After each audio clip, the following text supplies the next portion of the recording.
In this video, I want to explain you what cross-domain consent is, when it can be useful, and how you can set it up inside Secure Privacy. Okay, so first, if you take a look at this slide, you see what we call single domain consent and what we call cross-domain consent. Okay, so single domain consent in this case is that, let's say you visit website number 1 and then you see a cookie banner. You then decline or accept the cookie banner.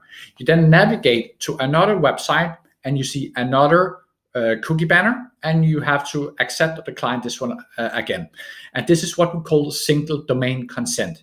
Now, imagine that you have a trail of websites where you have to do the acceptance again and again. That can be really annoying. And let me give you an example. So let's say you want to book a hotel website, okay? So you then browse on through a booking engine, and then you redirect it from one website to another website in order to select, location within an area search. It's all related within the same type of use case, but you're navigated onto a different website. Then let's say from this area search, let's say you're in Paris or London or New York, you then select the hotel, you then get navigated to a third website, okay? Then you may want to select certain packages, or you want to buy some add-on, and then you're navigated to a fourth website, okay? In that case, you may want to enable what we call cross-domain consent.